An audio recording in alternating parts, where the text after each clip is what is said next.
Welcome to Gleaning and Gathering. I'm your host, Eric Heimlich, and I am here today in the studio with my very own daughter, Kaylin Heimlich.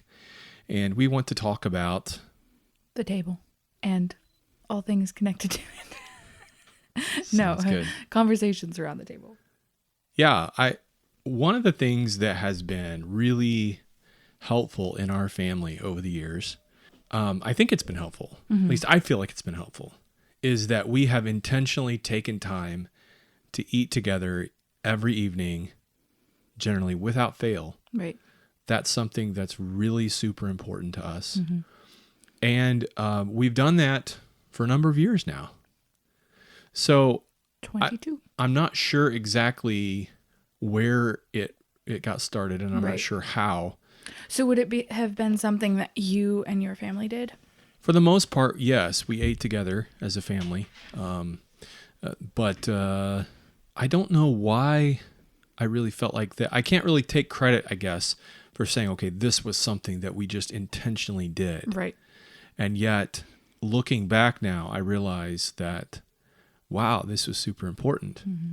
And actually, I was reading a article, I think it was from the Fuller Institute on Youth Studies, the Fuller Youth Institute.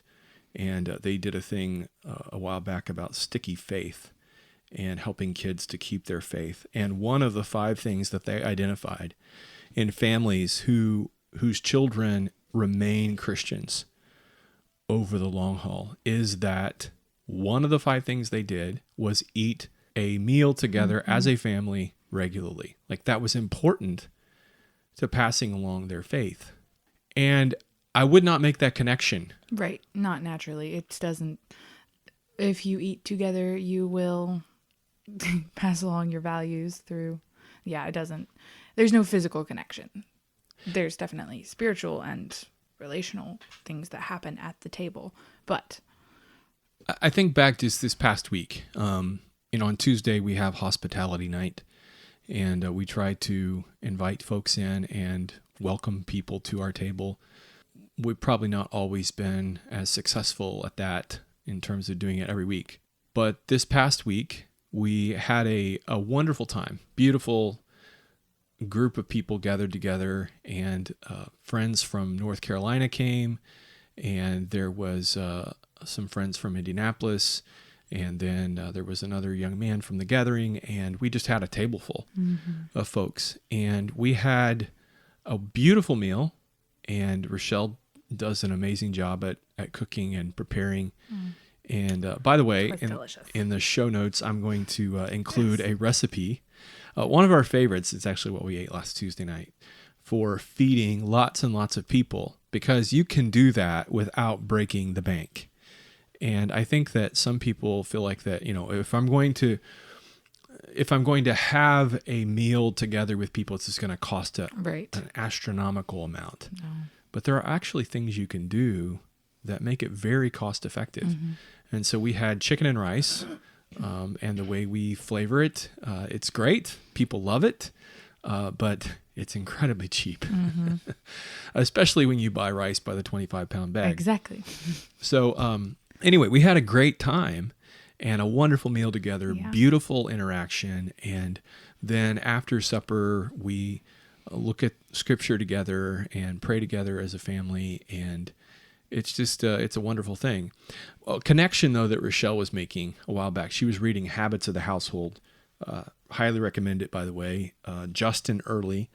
But one of the things that he references in that book is the difference between entertaining and hospitality. Entertaining is all about me.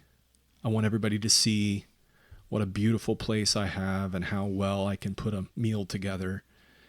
And hospitality is about the other person. It's about making space in our lives, in our world for them. And so even if there's toys on the floor and things haven't all been perfectly put back and we're living here, welcoming people into our space, opening the door and welcoming them in, whatever may be going on, is part of hospitality. Because you're always going to have an excuse to not host. Exactly. There was a family that I spent a lot of time with in Florida that could have taken several opportunities to not host. And there were so many families that there have been, and I have heard the conversations, well, we don't have fill in the blank, space, food, time, money. You can fill in the blank. But if you're going to be intentional, you can make it happen with whatever, because the point is opening your door. Exactly. Rosaria Butterfield, in her book, The Gospel Comes with a House Key. Yes.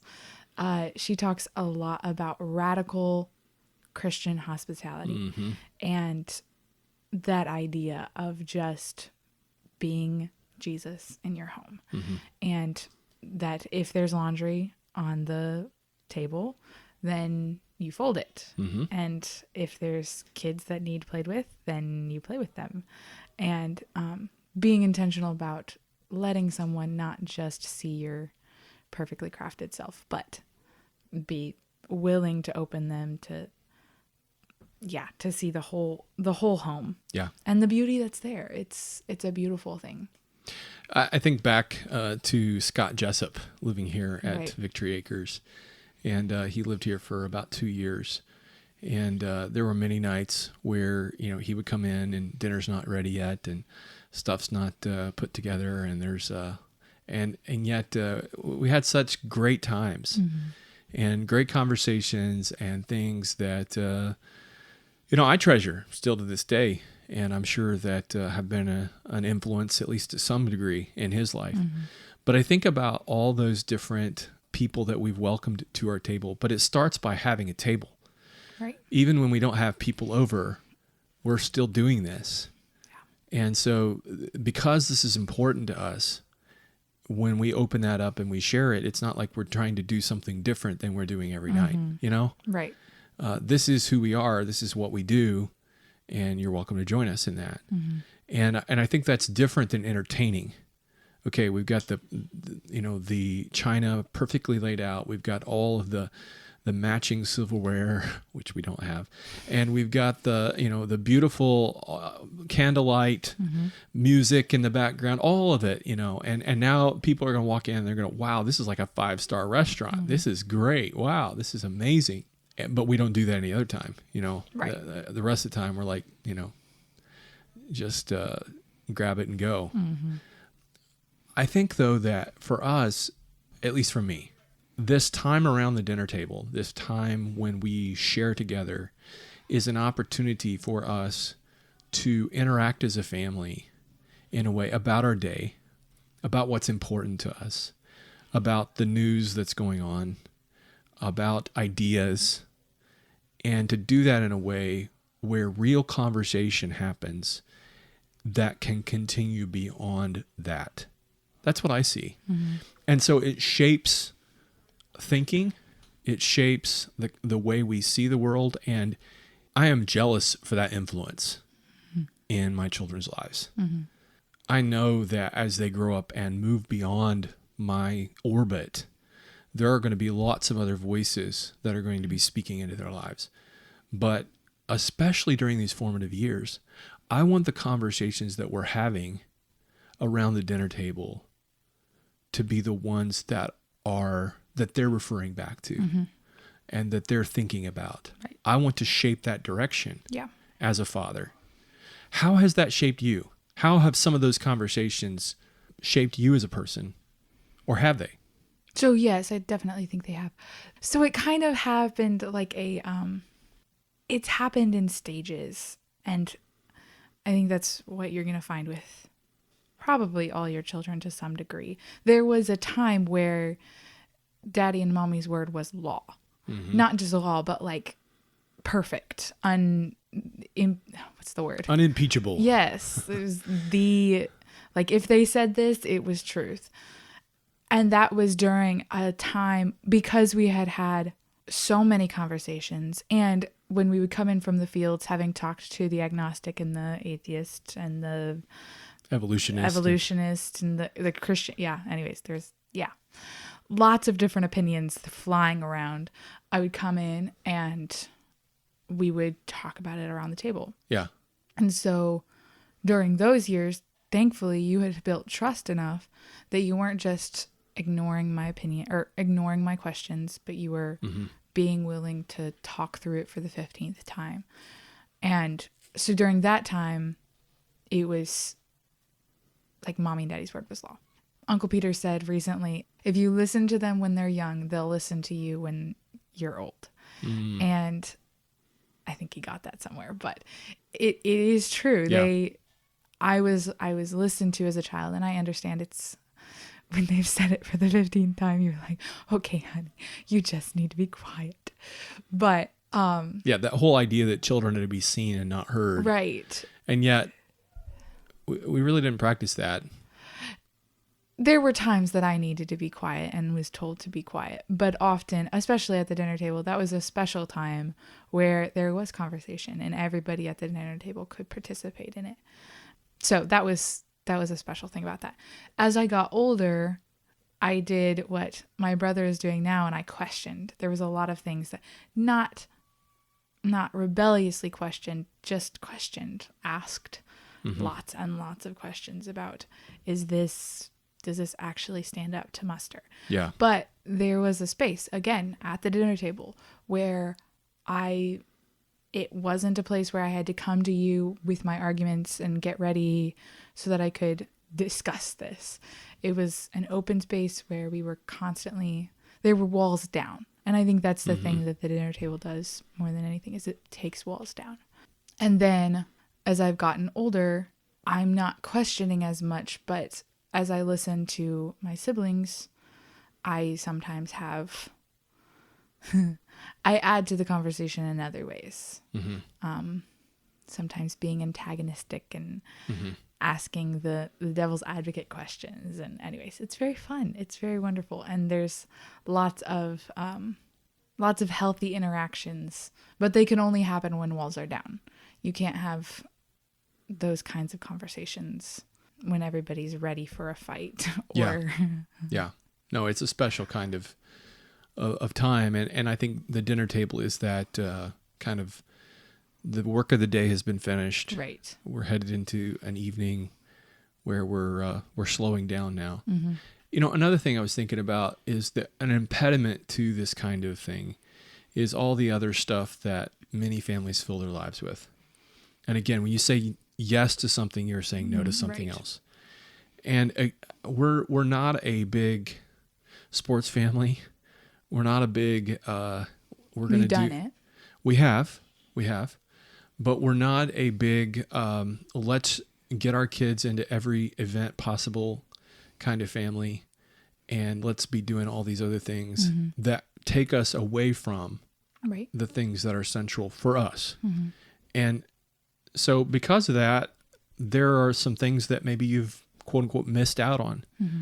Talk about that. Do you feel like that you've missed out because we've just eaten together as a family, that we prioritized that kind of life as a family that is at times intentionally said no to things that a lot of other families were saying yes to?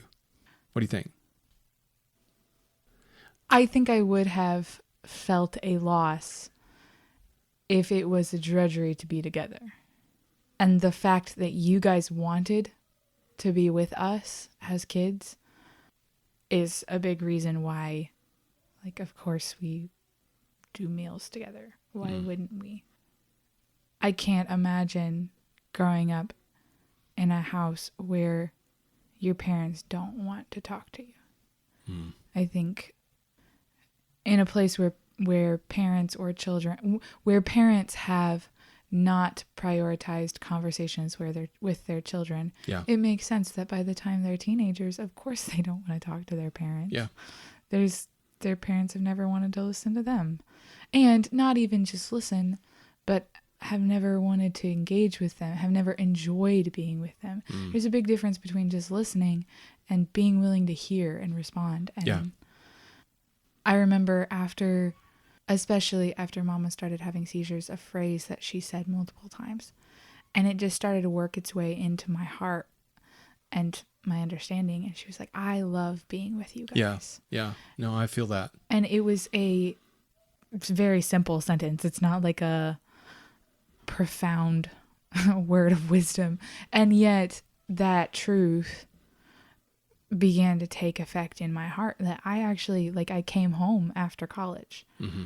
I wanted to be here again. Mm-hmm. And there are other things, like I am in a separate season of life now. So there's different things.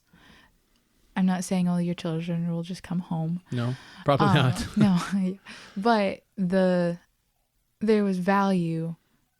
No, but there was joy in being together that, I mean, I couldn't have gotten from playing volleyball for 2 more years. Mm-hmm. I think it's important that your kids have opportunities to engage outside the home. Sure. Don't get me wrong. I think that's very valuable. But I also think that if they have a firm jumping off place, they'll find those connections. Mm-hmm.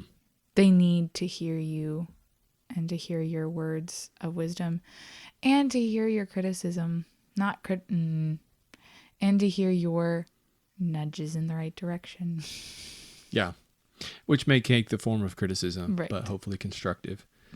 You know, I think that the dinner table, and really creating a space there that is warm and winsome and inviting. So it starts with good food, right? Mm-hmm. I mean, you got to have good food if you're going to have a good dinner table. So learning to cook some things that your family likes to eat would be an important place. Now, we don't have a clean your plate rule, but we do have you're going to try this before offering an opinion, 3 bites. There's an expectation that we're not going to complain about this. We're not going to say, I don't like this. Mommy's worked hard on this, and this is something that you're going to at least try. Mm-hmm. And so and this is an expectation that we're still working through. It's not. Yeah, absolutely. Like just last night. Right. Not necessarily for you, but from some of the younger members of our family. But I think though that, starting with good food and then for us having good background music. Yeah. And it's kind of become a joke. But you got to have music that fits the meal. And so we have Italian music when we're eating Italian food, and we have some beautiful, relaxing dinner music for those candlelight dinners. And so there's a variety at our dinner table as far as the background music. But to me, I think the overall ambiance, I love that word, the ambiance of the meal is something that creates a lasting memory, especially when it's done over and over and over again. Right. This is a place I want to come back to. This is something that I want to do again. And this is beautiful. And I want to create that. And so having that, and then having engaging conversations where not everyone is talking at once. There's not 5 different conversations necessarily that are going on at the table. Not everybody is necessarily always talking about things that they're very interested in, but everyone is engaging. Yeah. And that everyone has an opportunity to be able to participate in. And it's a little bit like playing volleyball. You bump and somebody bumps back. And so nobody gets to just sit there and, hog the ball.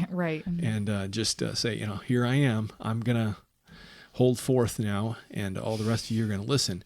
That's not the way that dinner table conversation works. But in doing that, you're learning things. You're learning how to interact with others. Right. You're learning how to engage in the free flow of ideas. And so as we bring up, what's going on in the world today, did anybody hear what the latest news is? And I'll share many times. It's the first that, people have heard of this. And so now we talk about, what do we think about the new Speaker of the House and what's going on in Israel and the situation in Gaza right now? What's happening in our world? And then discussing that in a way that, questions arise. And what should we as Christians do in this situation if we're faced with this? So we're engaging ideas. We're having some good food. We're having this beautiful overall experience that we're being drawn into. And then as we finish that time, finishing that, at least for us, is we found a good time to have our family devotions. And so entering into the Word, spending some time together praying, and sometimes discussing, what's going on there. Yeah. And that's an open door, especially if you do hospitality during that time, because your kids already have that built into their rhythm. It's not strange for daddy to go and get the Bible. Yeah. Oh, wow. He's going to evangelize the neighbors. Right. It's a part of this is what we do. Right. And it is an open door.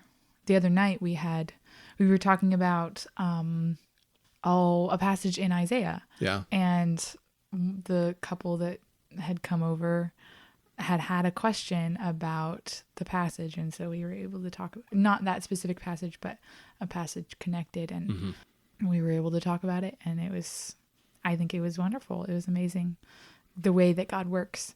But I think that, so I wanted to kind of clarify-ish, this presenting the ideal doesn't mean that it is always ideal, right? No. And if you would sit at our dinner table, it's not right. Not a perfect picture of peace, love, and justice always. And that's the thing, is all the key word is always. Like, there are nights that it is beautiful and wonderful and seemingly perfect, and then there are other nights that we are tense. We've had bad days, we are not okay, and so we come to the dinner table and again have to do this exercise of discipline, this beautiful exercise, and yet it is a discipline. You have to do it whether you feel like it or not. And then there's also bringing someone into that. If you feel like, well, it's got to be ideal before I bring someone into this, like we can't have any tension. There have been times where we have been tense, and it is important that your children understand how to set aside tension. Not cover it, not pretend like it's not there, but recognize that the people that are coming to your table, the people that are coming to your home, are more important than the scuffle. They're more important than my hurt feelings. And so we're going to set aside our differences for this time, and we're going to engage in this together. So that's hard, but it's good. And it's important that your children be able to see you work through those things before and after, and even sometimes during. And sometimes during. There's last thing. There have been times that we have gone for several weeks, months without having people in our home, and there is always awkwardness when you get back into it. Like having someone in your home for the first time, for the 15th time, honestly, there's always this like, okay, how do we do this again? We talk about, I'm smiling too much. I'm not smiling enough. Those are the things that are going through your head. Right. And so you have to, it's like riding a bike. Once you've got it, you can get back into it, but you've got to remember it's not about you. And then just relax. Because if you are spending your time with Jesus, if you are loving people the way he would love them, that's going to show through, even if you are uncomfortable in the process. Yeah. But you will be uncomfortable in the process. Just, you can get used to that fact. Yeah. Well, and I think, being uncomfortable is not a bad thing. No. Yeah. And so pushing ourselves outside of our comfort zone. And again, when we're doing hospitality and not just entertaining. Right. The point is not that they come away saying, wow, the Heimlichs can really put on the dog here. Right. This is an amazing, thing. It's all about, did we really make Jesus look good? Right. Did we lift him up? Was he the one who was glorified in our time together? That's really the question. And if we did that, in spite of our weakness, in spite of our difficulties, then it was a success. Right. And if we didn't do that, it really doesn't matter whether we put on 9-course meal in a 5-star restaurant, it's not the point. So I think that we're still learning on all this and trying to continue to develop our hospitality muscles. One of the books that was really influential in my life a few years ago was Making Room by Christine Pohl, Recovering the Art of Christian Hospitality. Amazing book. She was in a place and they were taking in homeless people, and she was staying there upstairs in a bedroom. And so she was sleeping, and it began to rain, and about 2:00 in the morning, she could hear people outside in the courtyard of the house where they were at coughing, laying outside in the rain. And she was just terribly disturbed by that. And the next morning they were talking about this over breakfast, and she said, how do you live knowing this? And the lady said, we never accept it. She said, but we've recognized that it is not a sin to be finite. That at the end of the day, there's only so many people that we can serve. There's only so many people that we can allow to come in and to be able to serve them in the way that we need to. Right. And at some point, we have to shut the door, and we have to be willing to say, Lord, this is all we can do. We never callous our hearts to that. Right. And yet at the same time, we have to be willing at some point to draw a line and say, this is all I can do. And I think the same is true in hospitality. We would love to be able to do tons more. And I think there's capacity. Yeah. Probably for most of us to do more, to welcome in the strangers that are among us, and those that are neighbors and others. And I think that instead of inviting people to your church, invite them to your dinner table. I mean, for crying out loud, it happens every night. And it's not that hard. It's really not that hard. And the opportunity that's there. It's scary, but it's not hard. It's not. It really isn't. And so I think if we could do that, and we could continue to develop those relationships as we bring people along in the journey, wow, what an opportunity. Yeah. And yet it's not a sin to be finite. No. At some point, there's only so much we can do. There are only so many relationships in which we can invest. Yeah. And so being willing to say, this is what we can do. And this is what Jesus is calling us to. And not just doing this out of guilt or out of necessity, but doing this because this is what God is calling us to. I just think that there's an opportunity there for Christians that's far, far too often underutilized. And if we can develop those hospitality muscles, if we can develop a dinner table that is vibrant and robust and beautiful for our families, we've got something that to share. We can share with the world. Which not ironically, is also a picture of the church and the opportunity that we have when we share together, when we love together, when we worship together. That is what we invite people into. Yes. That is what we as often as you do this in remembrance of me, Jesus says, over a meal. Right. And again, we've kind of taken that and just put it into this little box of communion. Juice. But it was a meal.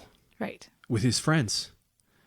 And as often as you're doing this, remember I'm there. I'm present among you. The early Christians had their love feasts. That's what they called them. And it was a time of beautiful communion and celebration of the risen Lord.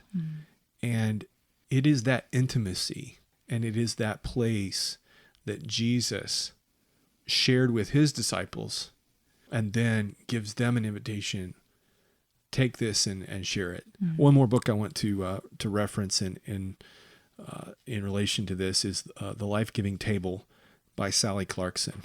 Again, goes into far more detail on this, and would recommend reading it if you want to think more on these topics. But it just makes me want to go and fix a meal and sit down and eat it. Right. So, anything else before we finish up here? I think we've touched on this, but just that it all happens in the day-to-day. it's really mundane. When it comes right down to it, if you actually do it, you're not going to wake up and be like, today is the day for hospitality and life together with my family. It just literally happens as you're like, discipline yourself and do it while you're doing laundry. It's your willingness to selflessly acknowledge the needs and the desires and to love others. So what I'm trying to say is don't expect it to be fireworks. Yeah. But it can be beautiful. So absolutely. Push through. Push through. Good word. Well, thank you for joining us today. And again, if you have found the podcast helpful, I encourage you to subscribe and share this with others. And I hope that it is an encouragement to you wherever you're at, wherever you are in your journey. Things that we are gleaning and gathering. God bless.